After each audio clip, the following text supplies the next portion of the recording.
Well, good morning, everybody. Welcome to the second day of the Lush Summit 2018. Yay! I'm very excited to be hosting this panel, which is going to be a discussion on palm oil palm. And one of the reasons I'm really excited about it is a little bird by the name of Lindsay, your co-host, told me yesterday that this is the question that kept coming up through the course of the day. People asking, well, what's happening? Why is it so important? What's Lush doing about it? And we have put together for you this morning a really, really excellent panel. I'm going to ask each panelist to very briefly introduce themselves so that you'll know their name and why we've invited them to join the panel. And then we're going to kick off what I think is going to be quite a lively debate. We're going to save some time at the end for questions, so don't be shy. If you were one of those people asking Chris or Lindsay or anybody else yesterday, or Simon, then do put your hand up, and there's a kind of roaming mic that will go around. But we're going to start, I think, with Chris, because his introduction will be quite short, and work our way down. So, Chris. Good morning. My name is Chris Packham. I'm a broadcaster and campaigner. Last year I visited Sumatra along with this gentleman here, Christian, who works for WARSI. WARSI are a body that look after a tribe which I have an interest in called the Orang Rimba, and they've suffered displacement and the destruction of their culture through the enormous growth of palm oil in Sumatra. I made a film about this called In Search of the Lost Girl, forgive the title, not mine, which was broadcast on the BBC, and it's still available on their iPlayer, which you can watch. Thank you, Chris. Danielle? Okay. Two mic, Danielle. Good morning, everybody. My name's Danielle Morley. I work for the Roundtable on Sustainable Palm Oil, which is the global certification standard for sustainable palm oil. We're based in Malaysia, and I work here in Europe. Thank you, Danielle. Okay, good morning, everybody. My name is Christian. I come from WARSI. My specialist in the Orang Rimba tribe, and our organization concerned on conservation and collaboration with the community. Thanks. Hello, everybody. Good morning. My name is Panut Hadisiswoyo. Just call me Panut. I'm founder and director of Orangutan Information Center, a local NGO in Sumatra, working to save the orangutans and the rainforest homes. We are tackling problems that facing by the orangutans, including deforestation, like forest loss. So the biggest threats to the survival of the orangutans is actually forest loss. So we are trying to reclaim some illegal plantations and plant it with forest trees and rescue orangutans that isolated in plantations, and also educating local people in Sumatra. Thank you. Hello, I'm Simon Constantine. I'm from Lush. I work with the buying team, and it's been a long journey for us to work out what to do about palm, and I've been involved in that right from the start, really. So that's my history. Hello, I'm Fiona Wheatley. I work for Marks and Spencer. Previous to that, I worked for Sainsbury's and John Lewis, so I've been very involved in high streets. I also co-chair the palm oil working group of the Consumer Goods Forum. And the Consumer Goods Forum is an industry body of kind of the world's biggest brands and retailers, so Walmart and Nestle and Unilever and all these companies. And I also I represent the retail sector on the RSPO, the Roundtable for Sustainable Palm Oil. So I wear many hats when I talk about palm oil, and I come with a lot of experience. I mean, our real goal is to try and find mainstream solutions as a response to the challenges associated with palm oil. Hello, I'm Helen Buckland from the Sumatran Orangutan Society. I've been working on campaigning and supporting frontline organisations such as Panut's in tackling the destructive impacts of some parts of the palm oil industry on rainforests and wildlife in Sumatra for coming up for about 15 years, and been involved in talking to Lush about palm oil for, well, about 10 years, I think, as well. So it's been a long road. I'm Daniel Campbell. I'm a cosmetic scientist and a product inventor with Lush. I don't really have anything to expand on from that, so yeah, that's who I am. Thank you. Okay, thank you, everybody. I'm going to get Simon to start the discussion because, Simon, it's been 10 years, really, this year since Lush started to have this conversation about removing palm oil from products. And I guess what a lot of customers and some staff would be asking is, like, why is it taking so long? And where are we now? And actually, we're all going to have to shout at you a little bit because we've got a bit of competition going on over there. So feel free to shout at me, Simon. Yeah. Well, the party's definitely started. Yeah, actually, I think it's probably over 10 years ago, really, that I first was invited out to Sumatra by Helen, and it's when I first met Panut. And we, you know, for me, that's where I really understood the issues of palm, because I visited, firstly, we went to the RSPO meeting in Singapore, and then went to Sumatra and could see the direct impact of palm on the ground. And at that point in time, I felt that for Lush, as quite a small company, bear in mind this is over a decade ago, what could we really do about it? And it seemed to me that where we were consuming it, predominantly in our soap base, that we should take that out and we should and do something different. So we began that process. Didn't realise just how difficult that was going to be. That in itself took a few years, and I think Dan will talk about it in a bit as well, just how long some of this process is to firstly identify. I mean, palm, I was saying it yesterday, it's a very useful material. Inherently, there's nothing wrong with it as an ingredient because it's really versatile, and that's why it gets into every nook and cranny of the supply chain. And we didn't realise once we entered into that kind of process of identifying where it was and then having to deal with it, how kind of ubiquitous, I can't say the word, ubiquitous to us it is. You know, it's in everything. Yeah. And so, yeah, it was really quite a journey. Okay. I think what we'll do is get Dan to talk to us a little bit following on from that about kind of where we are now, because Dan has brought, as you can see, a tray of some prototypes, I think, or templates was the word that you used. So will you just talk to us a little bit about where we are now, because you said we're actually somewhere different than we were a year ago. Where were we, where are we, and what do you have on the tray for us to get quite excited about? And then we're going to go back round to the wider issues and kind of really, I think what everybody is agreed on this panel is it's a really complicated topic. There are no quick fix sort of short-term solutions.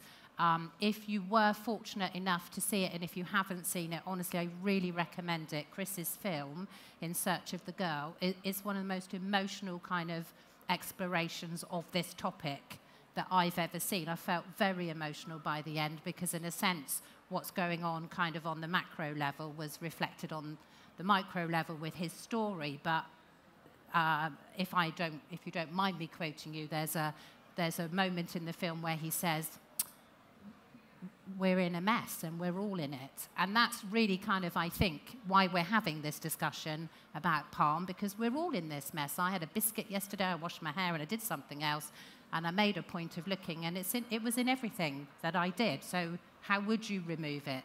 So Dan, will you tell us where we are, in terms of Lush? Yeah, absolutely. With the templates that you've brought. Yeah, so following on from what Simon was just saying, when we looked at the soap base, that was sort of like, okay, we can remove the palm oil from that, but it's sort of like pulling a thread on a cardigan, and you pull it, and it keeps coming, and then you end up with a ball of twine on the floor. So every step that we take forward, we found ourselves having to take a couple of steps back. So obviously, once we'd developed a way to make a soap base without palm, that was great. And then you start to look at where else we're finding palm in our raw materials, and they're hidden, not hidden, but they are present in the building blocks of our products, the safe synthetics that help emulsify our creams, that help our shampoos, lather. The building blocks of those materials are potentially from palm oil. Are they all from palm oil? I don't know, but what we don't have is traceability. We're not able to say there's definitely no palm in that. So we find ourselves in a situation of being able to, we found ourselves in a situation where we're like, how can we look at this? So firstly, we need to be able to get hold of some of these materials, these safe synthetics, these emulsifiers, to have a go with them, to try and put them in our products and see how they behave. Now, in an ideal world, you'd just put them straight in and you'd swap over and everything would be fine. But unfortunately, it's not an ideal world. So we found ourselves in a situation where we actually have to dramatically reformulate your products, start using materials in different ways. And eliminating palm from our supply chain isn't the only thing that we put constraints on ourselves when it comes to buying. We also have a very strict non-animal testing policy. So there's a company that would produce a palm-free raw material that we can't buy from because they're affiliated with animal testing. So every time we took a step forward, we felt that we took a step back. And also, there would be materials that we get that we were told that were palm-free that actually when we investigated it, and I have to shout out to Mark Rumble in the buying team for his tireless work on supporting us with the product development of this, you find there is a little bit of palm just snuck in the back there, and it's incredibly frustrating. But there is light at the end of the tunnel, and that's what I'm going to talk now. Can I just give you the microphone for a second?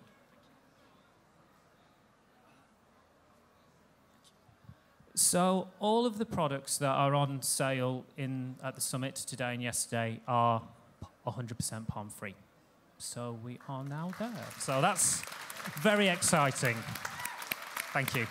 So, yeah, so all of us in the inventing team and the buying team, it's been a great collaboration, but we're now at a place where we have, as Susan was just saying, templates for products. So we have templates for soaps, we have templates for shower gels, we have templates for bath oils, for lip balms, for, where's the bubble bath? Here it is. For bubble baths, for shampoos. We've now got a base to work from to go forward. So things are looking a lot more positive. Yeah, which is fantastic. Will you be around a little bit later if anybody wants to ask more specifically about any of the products? Yeah, absolutely. Would you be around here or up at the shop? I'll just be wandering around aimlessly. Okay, so find Dan if you want, if you've got some really specific questions on the products. Whilst you were talking through those, one of the things that interests me is really your community and customer awareness. And because we're talking about Lush, you have a fact sheet that you make available. I work with some of the writers and the editors on the Lush Times channel, so I know that those stories are something that we share on those channels.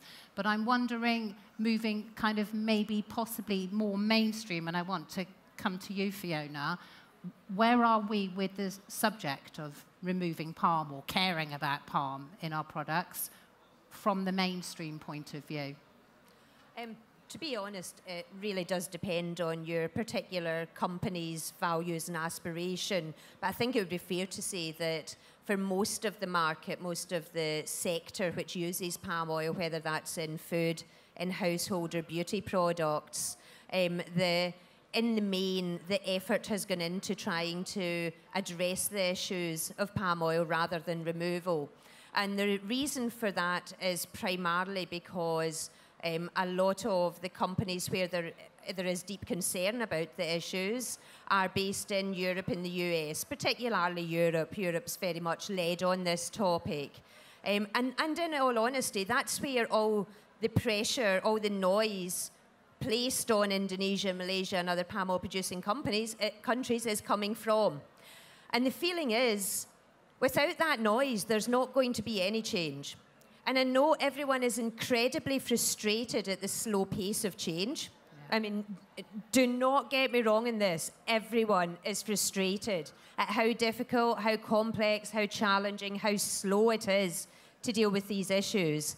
But we also have to acknowledge that they are incredibly complex. There is no silver bullet. It's a combination of politics, of historical governance, of land sovereignty, of identity, of human development combined with ecological pressures.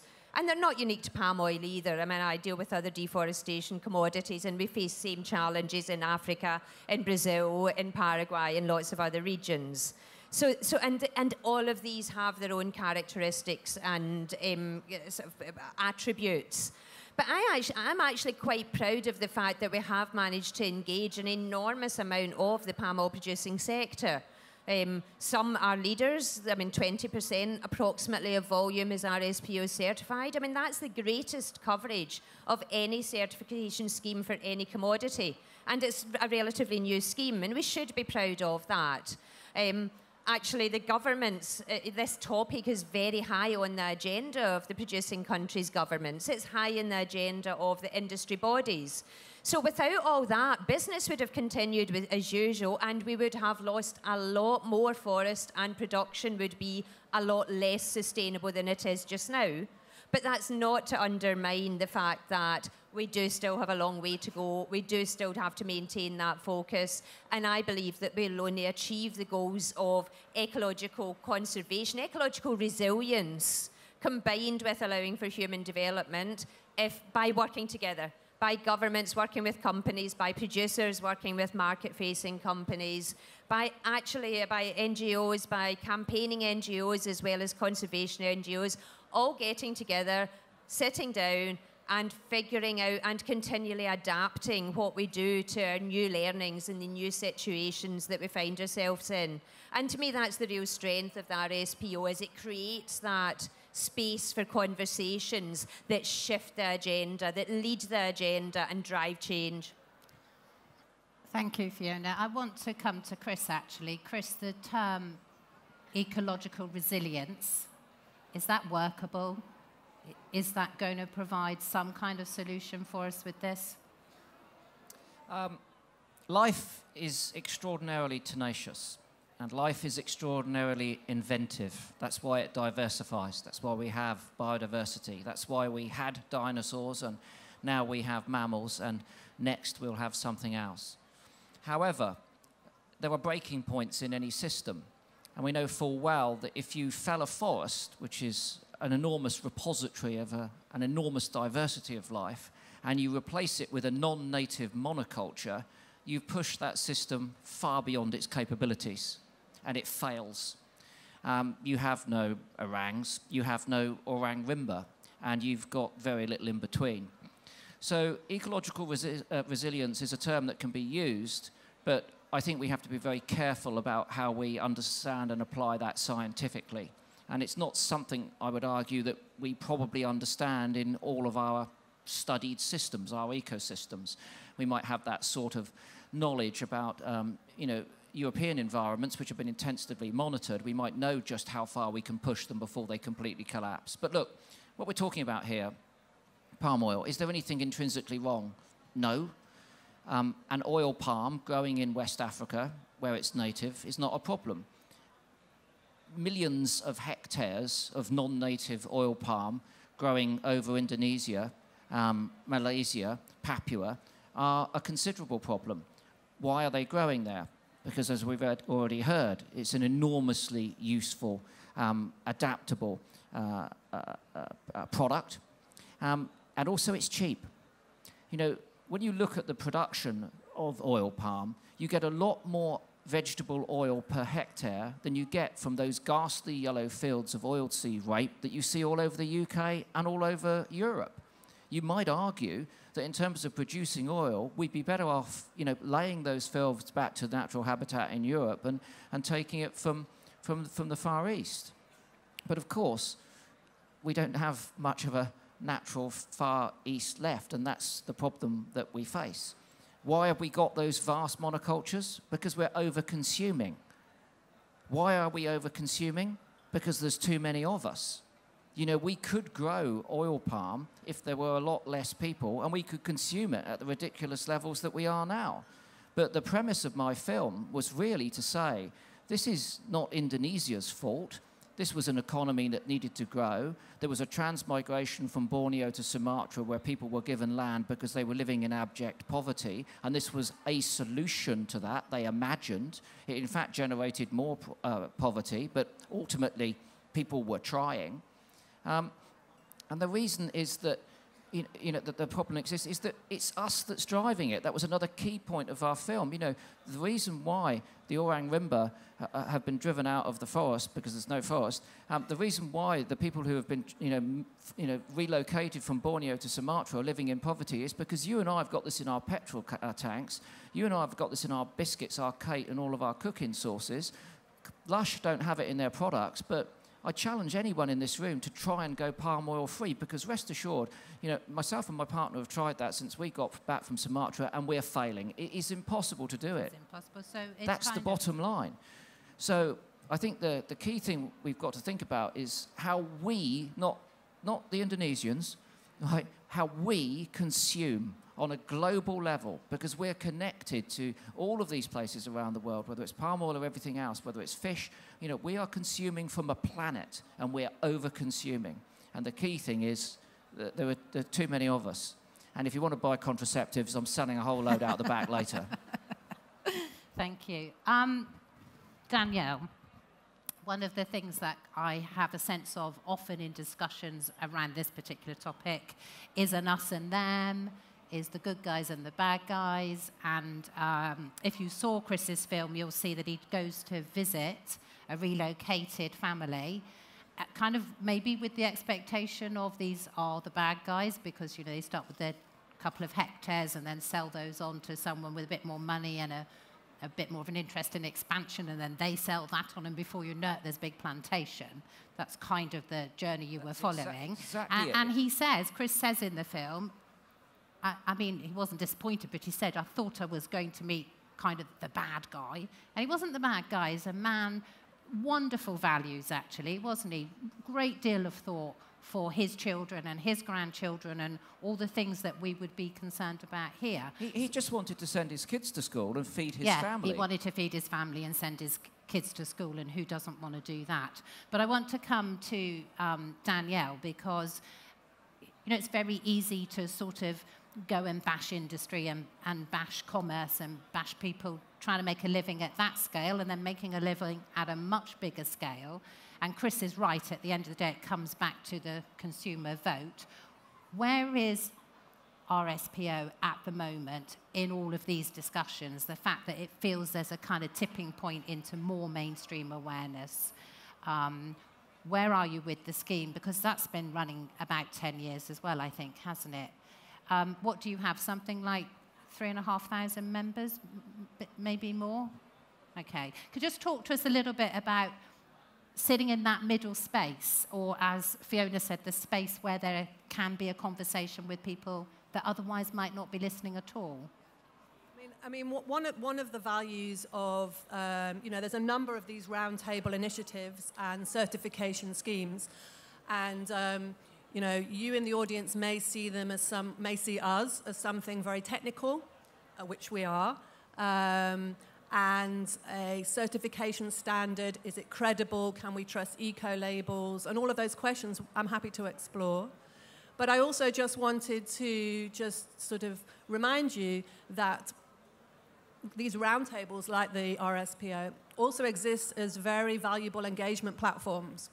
So we do have at the moment about 3,600 members from 95 countries around the world. The majority of our members are downstream manufacturers. In fact, the largest single country of members is the United Kingdom, followed, I think, by Germany. We have quite a high number of members in Europe, because this is where the demand has been most keenly felt by consumers and companies, responsible companies, wanting to get to grips with the negative impacts of palm oil production. You know, we all know the headlines. By joining the RSPO, by committing to becoming 100% certified. And through coming together in a platform like the RSPO, we've really managed to significantly raise the floor. And it's because it's a mainstreaming agenda. Our vision is to transform the market so that sustainable palm oil is the norm. And one of the dilemmas within our vision and within the debate, the palm oil debate, there's many dilemmas, is, you know, there's a bit of a tension between this mission of transforming and making sustainable palm oil the norm and the demands of some of the people within the market who want a perfect supply chain now. And the process is quite a long process. So we have a certification standard and a set of criteria that is reviewed every 5 years. We're currently undergoing a period of consultation for a new set of criteria, and we're addressing, head-on this issue of zero deforestation. What does that mean? What can zero deforestation look like, not just in countries, the more traditional countries such as Indonesia and Malaysia, but also the other producing regions who are now increasing their palm oil production in Latin America, West and Central Africa. Countries like Gabon, where very, very high forested countries have also identified palm oil as and sustainable palm oil as a means for development. They also want to work through a system like the RSPO. But we on this side are demanding a certain level. And a company like Lush is right at the extreme of that. I mean, you don't want anything, sounds like, anything to do with palm oil at all. And I think it would also be interesting to discuss sort of the end game of that proposition, removing palm oil from a fairly niche set of products, probably relatively small volumes. What does that achieve globally? Okay. Can I ask you to talk about the word sustainable? Because I often feel that's kind of something of an oxymoron because it implies growth, doesn't it? So how are you going to have a sustainable source with a zero deforestation policy? Like, where's the expansion? Where does it happen? Well, that's the conundrum that many of us... That's the question, yes, isn't it? That's a conundrum that many people and many experts are gathering together to try and address. And, the RSPO brings together stakeholders.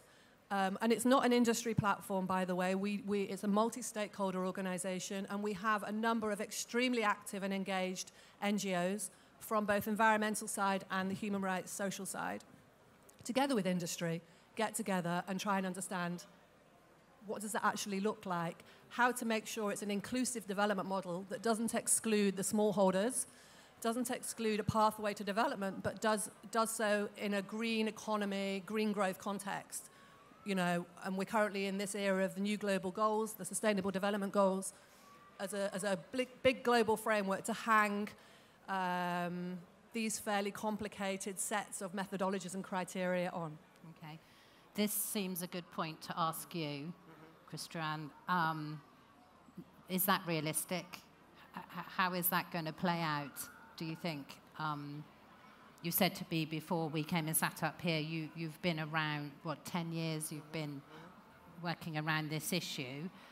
Because they're good words, aren't they? But, how does that work? And what are the impacts going to be if nothing changes? Yeah, actually, it is difficult for respond about the orang rimba needs. I will focus the orang rimba needs. Yeah. The first, we found two types. The orang rimba live in Jambi province. The first, who's the orang rimba live in the forest, like bebayang groups and everything. They need our support to protect their forest. This important thing message from the bebayang. And the second, from the orang rimba live in the palm oil plantation, like Nganggun or Sinta Films. We need to provide land for them. So it is like a solution from the orang rimba life because they are good, lot impact, negative impact from the deforestation. And Indonesia also has a policy, ISPO, Indonesian Sustainable Palm Oil, to respond like the tribe like orang rimba. The problem is it is not connected with the RSPO schemes because in the RSPO is mandatory. RSPO is voluntary. It's voluntary. Yeah, ISPO is mandatory. And its province in Indonesia, we has target minimum 20% is forest safe. It's natural forest. 20% until 30% wet area. So if in Jambi, there's 5 million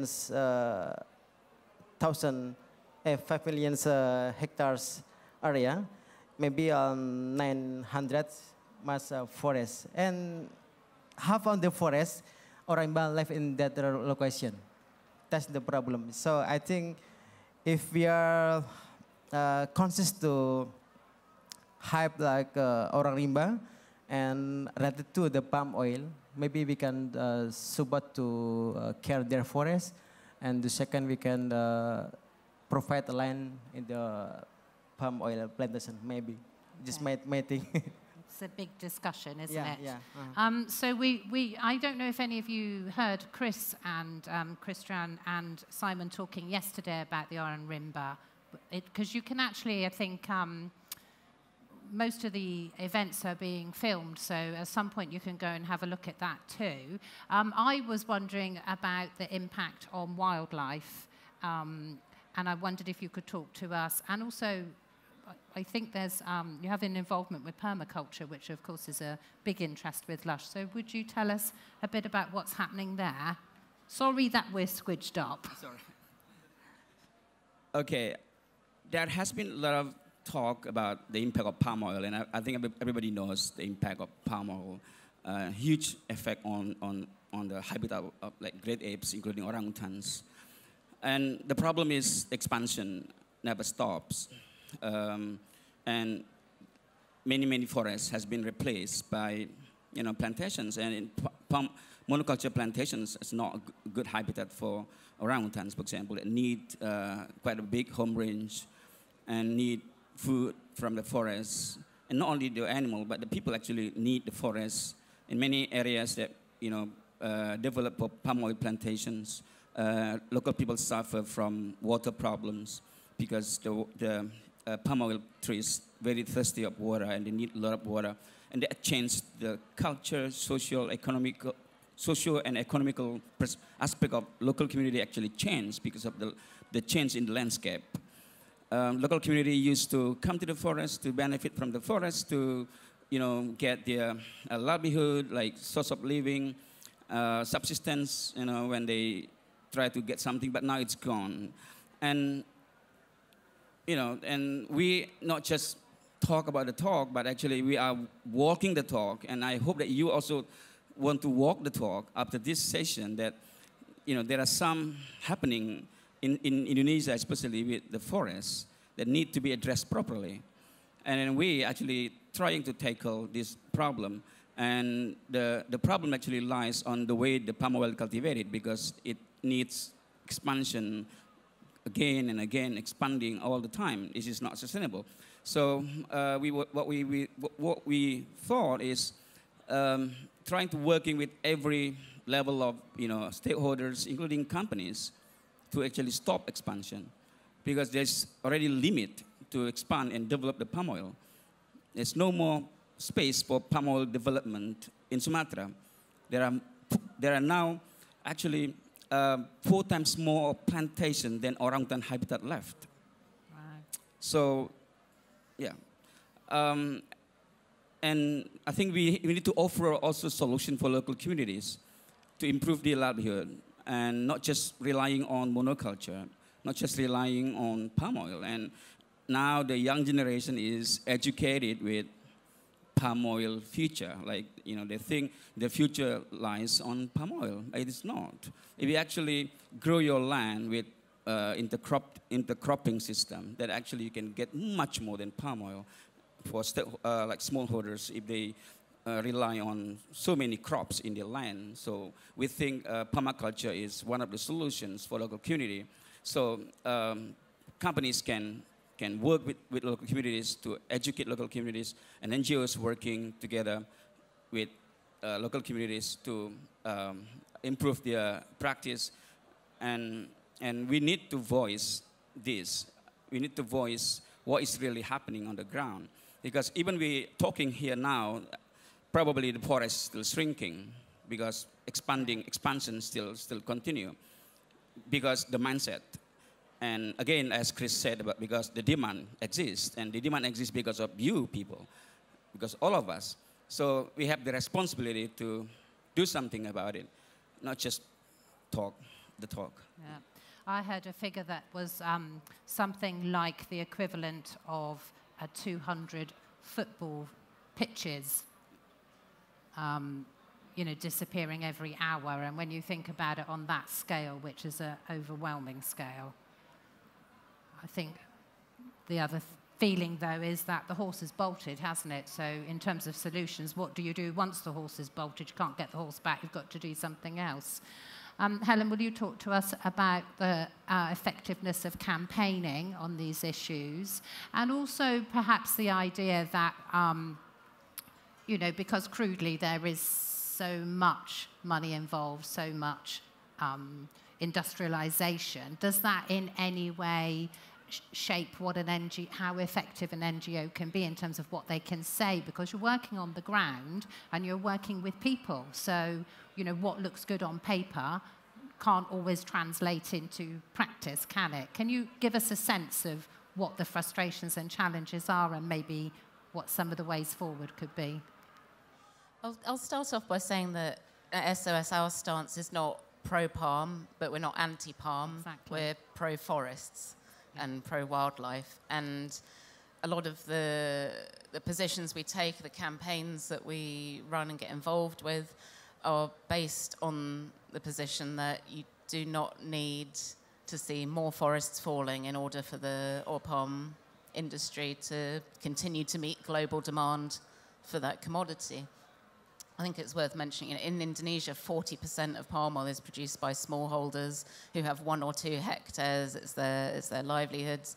And on these plantations, we're seeing much, much lower yields than the plantations, you know, 20,000 hectare plantations being managed by the big companies.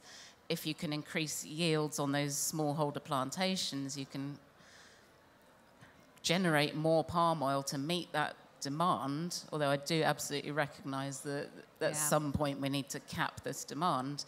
And you can develop solutions which mean that people's development and livelihoods are secured, the forest is secured, the safety of wildlife habitat is secured, the human rights of Orang Rimba and other people are secured.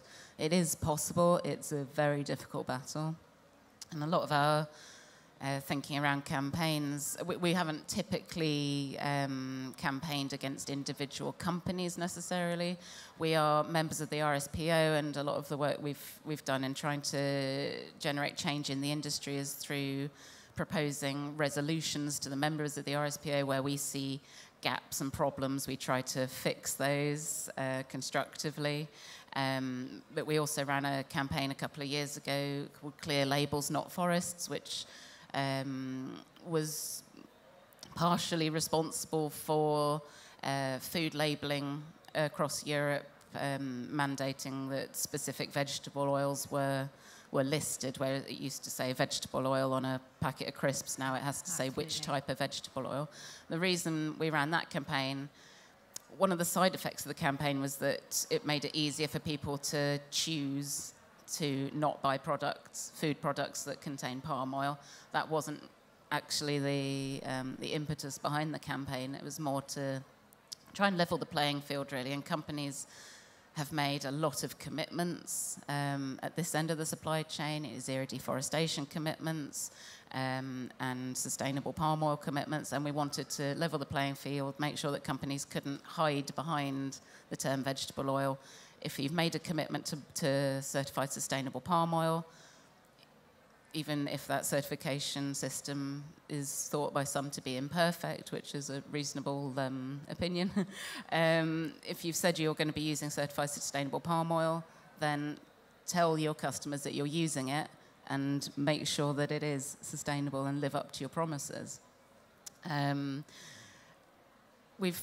In terms of the tensions and sensitivities around NGOs and their involvement in this debate and in this conversation, it's difficult in some ways. I know there's a lot of conservation NGOs who try to put across the stance that it is technically possible to break the link between deforestation and development of the industry, and there's a lot of misperceptions out there about taking that position, and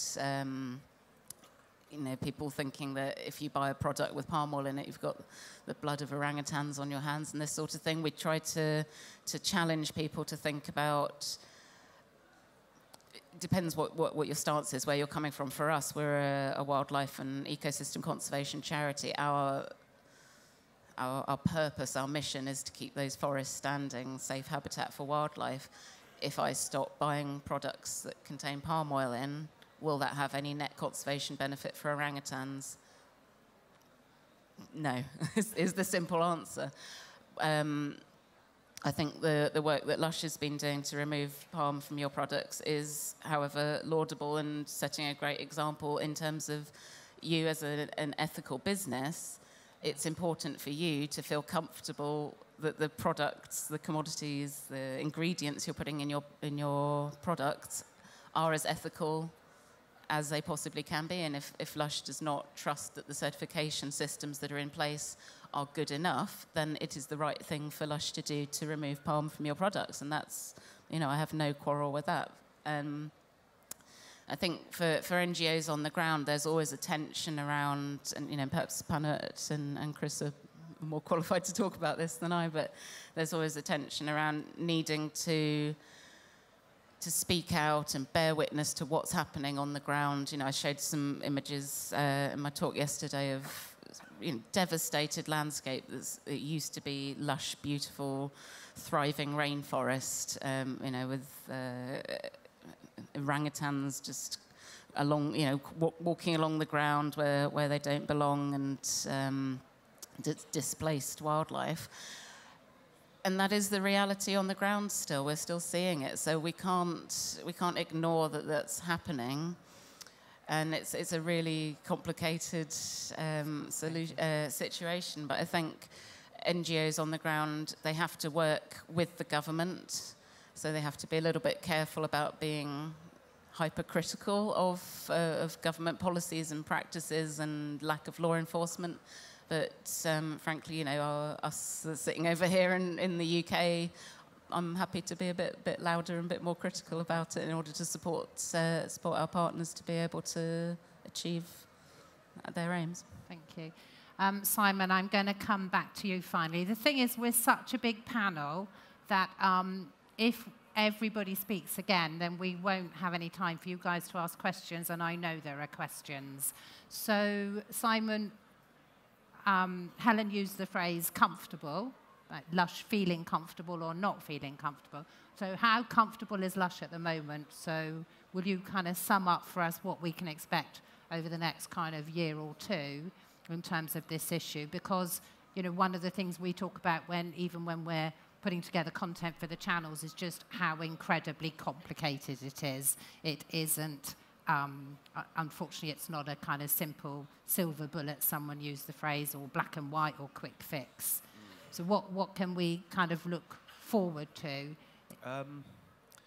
Look forward to? Well, I think inherently it comes down to everybody's relationship with nature, for a start, and our understanding of that, because I think that it's interesting to look at, as Danielle was saying, niche products and removing those removing palm from that, and what are we using instead? And I think that actually, I'm very excited about what we're using instead.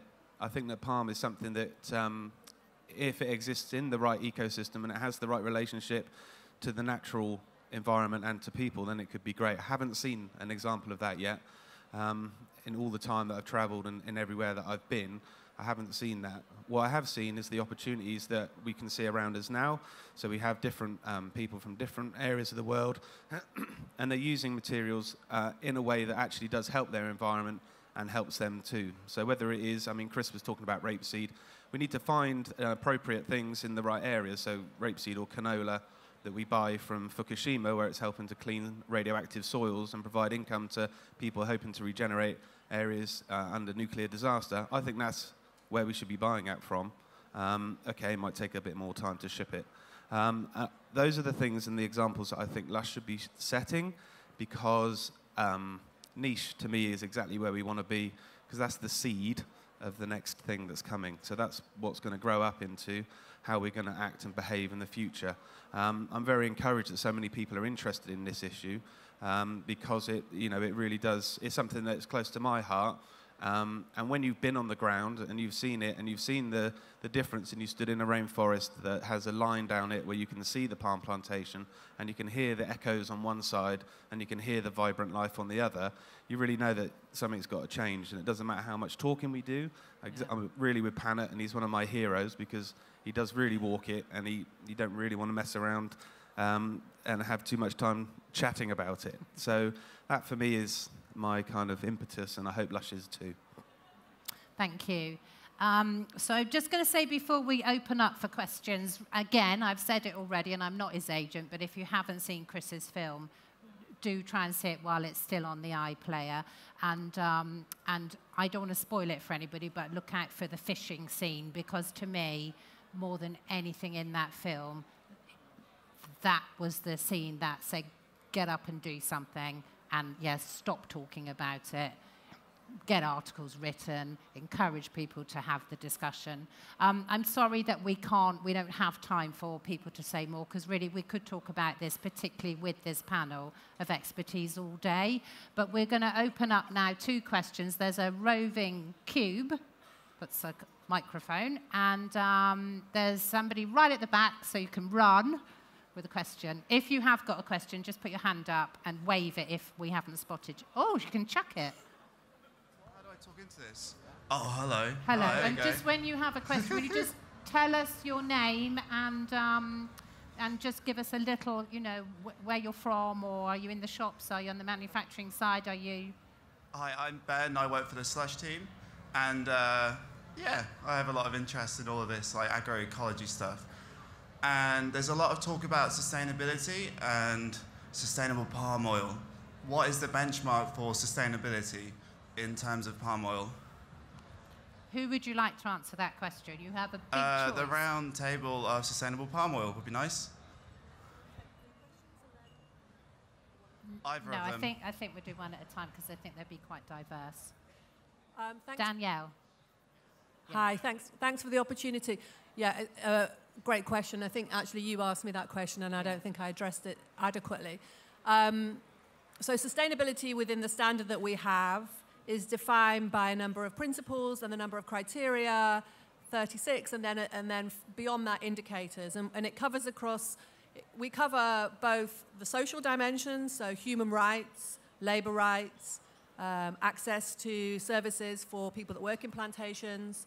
It covers protection of indigenous people's rights, so the free, prior, and informed consent, for example. So if you are a palm oil producer and you want to expand or develop a new land, within the criteria, you have to demonstrate that you have consulted adequately with the local community and they have given their consent to any new development, as an example.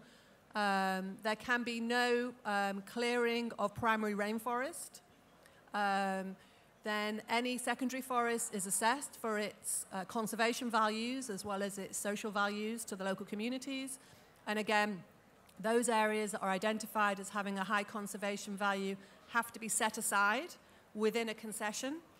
As another example, you can't plant on very steep slopes to prevent soil erosion. You must leave a buffer zone by the side of a river to provide wildlife corridors. I mean, I'm not going to go into all the different criteria, but there's a range. Did you want to come in as well, Fiona? Do you mind? I mean, I think it's a really interesting question, and I think it gets to a lot of the heart of the kind of issues and how we deal with them. And actually, I've got a bit of an issue with the presentation of sustainability as an absolute. Tick, we've now achieved sustainable production. To me, sustainability is very much about actually what we need to do and what we need to get much better at is continual improvement, learning and adapting, but with the recognition that actually we need nature. We need nature for us to continue as a species, for us to continue as companies. So actually putting nature and communities and humans at the heart of decision making is a principle of sustainability, and then building into that continual improvement and learning. And I think that's a much more interesting and useful perspective for sustainability rather than the, yeah, we've ticked all the boxes, we've achieved everything, it is now fully sustainable. Because whatever's fully sustainable today probably won't be next week or next year, because the world round about will change. So actually, I'd quite like to slightly shift the narrative and the agenda and sustainability away from it being this, is something sustainable or not, into actually how do we build continual improvement and learning into how businesses operate, how we consume, how we view the world. And I think it's just a different framing that I'm really, really keen to kind of introduce to the discussion. Yes, of course. Maybe I want to offer another perspective. The certification is in the landscape of very complicated factors. Because I'm from the ground, so I see things happening. The problem is actually with the many big companies actually supplying or sourcing palm oil from suppliers, from smallholders.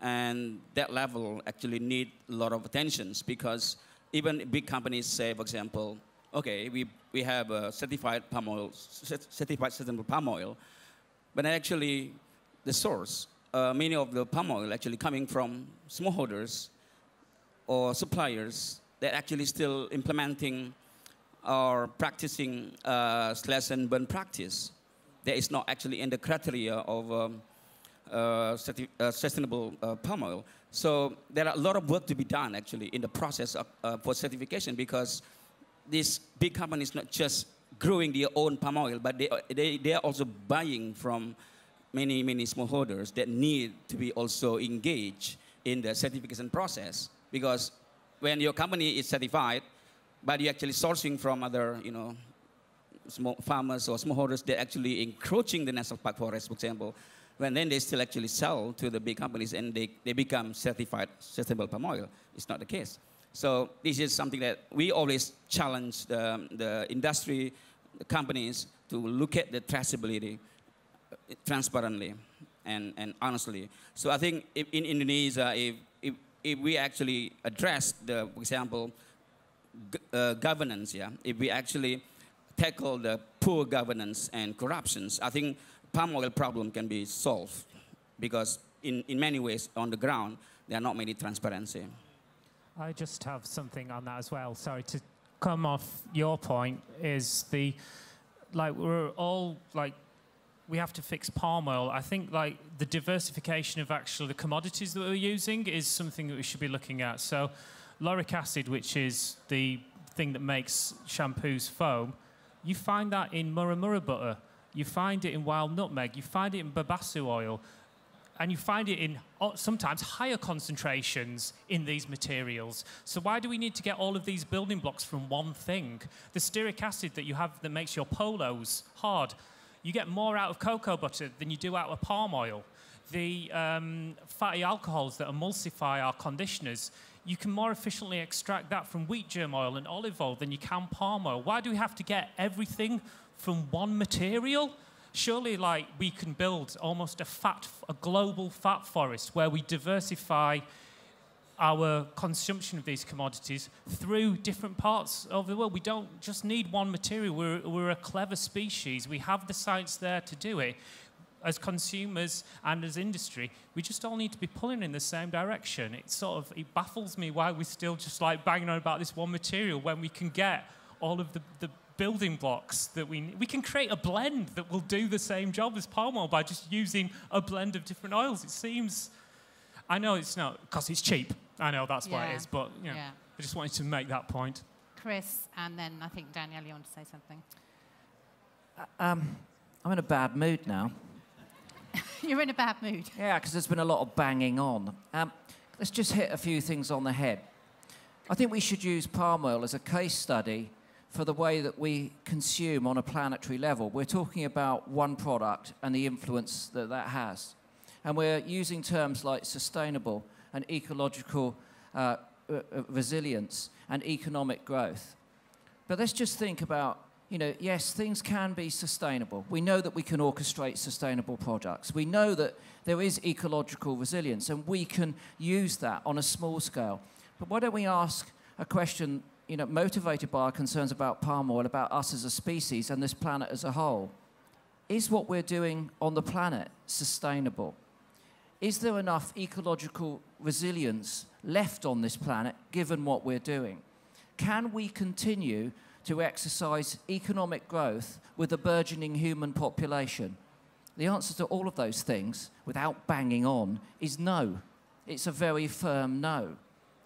We have to think on a far more grand scale about our impact, and we cannot use complication as an excuse. I'm sick of complication. Everything's complicated when it's difficult, and that means that we've got to pussyfoot around it and not get on with sorting it. If things that desperately need doing, forget complications, just get on and fix it. That's the bottom line.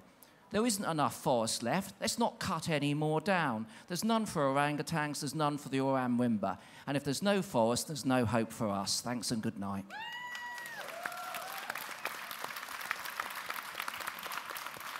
Did you still want to follow that? Because I don't think you do. Do we have any more questions from you guys? Where's the cube? Can you chuck it down? Can you hear me? Oh, good.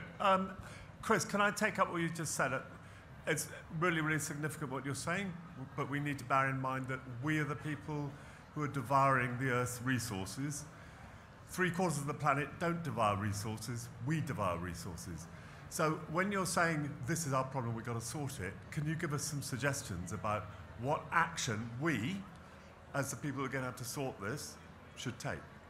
We need to invest immediately in serious research in terms of how we as a species are impacting on the planet. And I think that of primary concern, we have issues like climate change, and we know that that impact is there. We also know that we're not addressing it as radically and as quickly as possible. We have all sorts of ghastly issues taking place in the United States, and even within this country, where the targets are not met, the targets are not set, and they're not realistic. But ultimately, there were too many of us.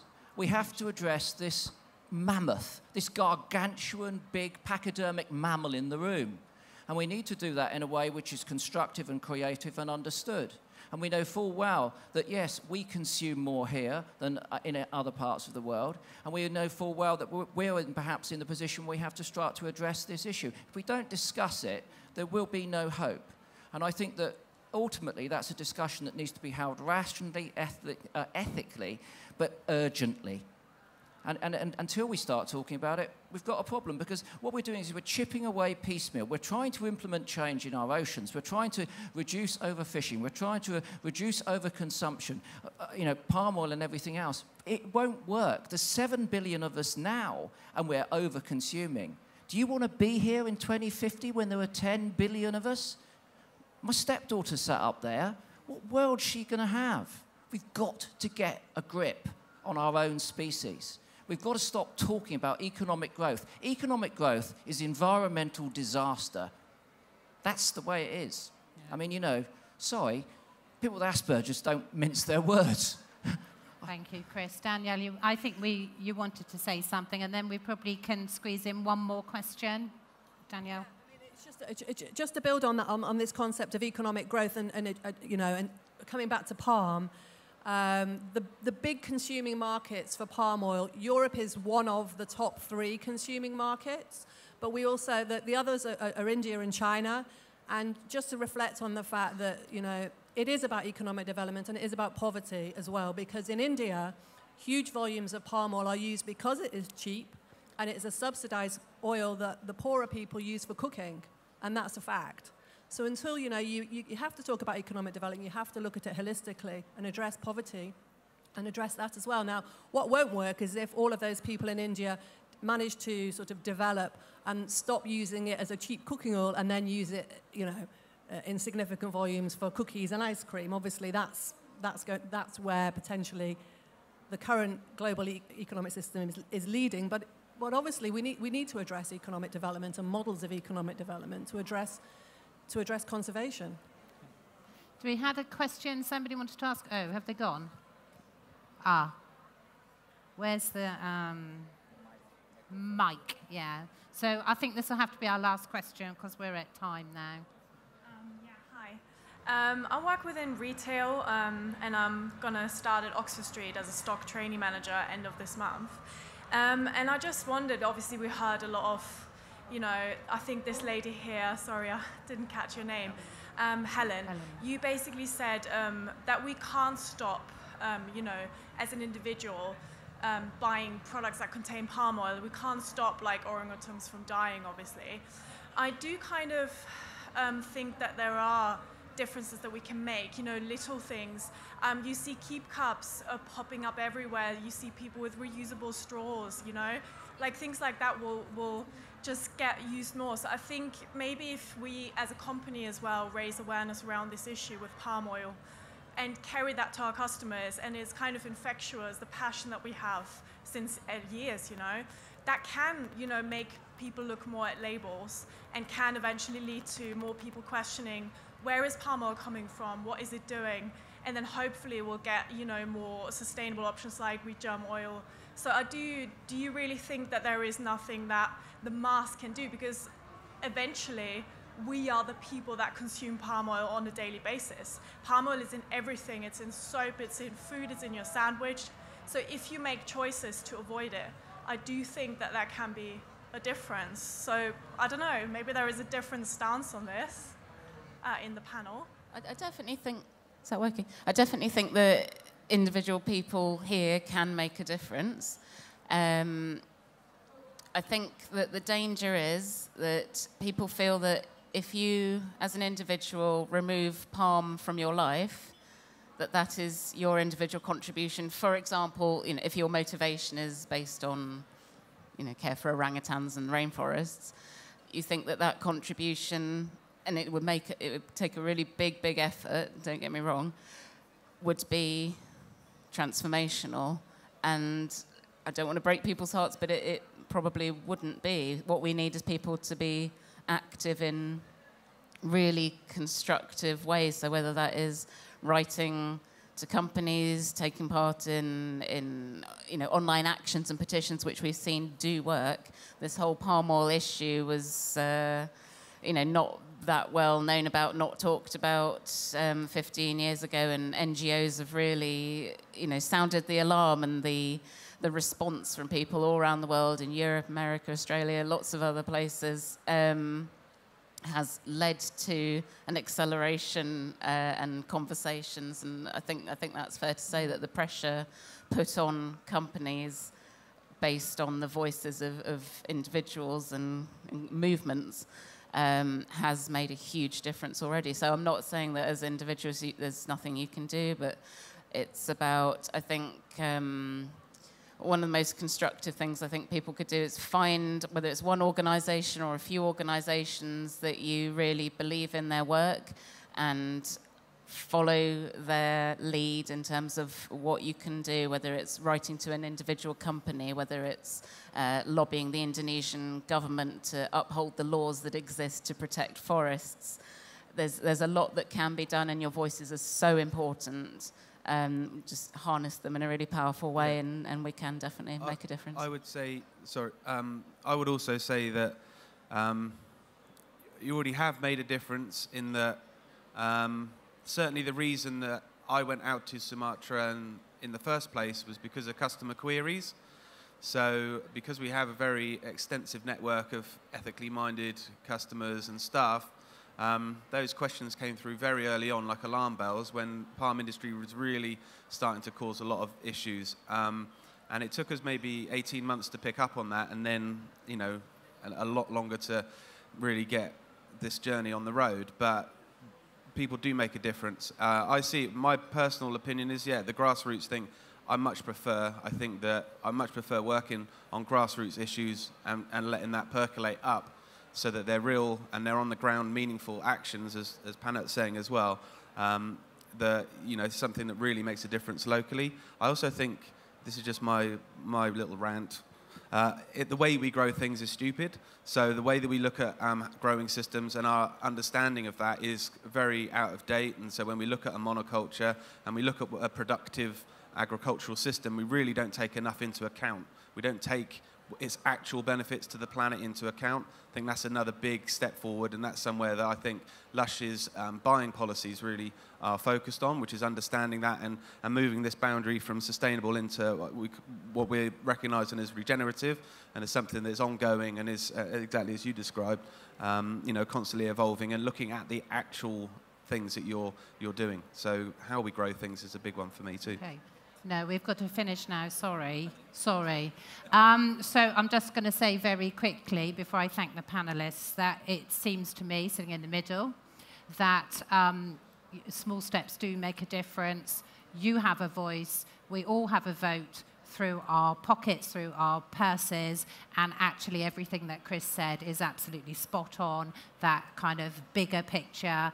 How do we change what we value, what's important, what we spend on, and how we create livelihoods, fair livelihoods for all of us around the world. So I hope that at the next summit, Chris will come back and launch his new economic foundation. I will sign up, and we can have that discussion. So I want to say a huge thank you to like a group of panelists with such expertise, and like a real privilege to bring this many people together and discuss, I think I said at the start, a topic that in effect is a reflection of what the bigger problems are. So thank you to everybody for your time this morning. Thank you to those that have come to the summit specifically to join this panel, and thank you to all of you for being such a good audience. Thank you.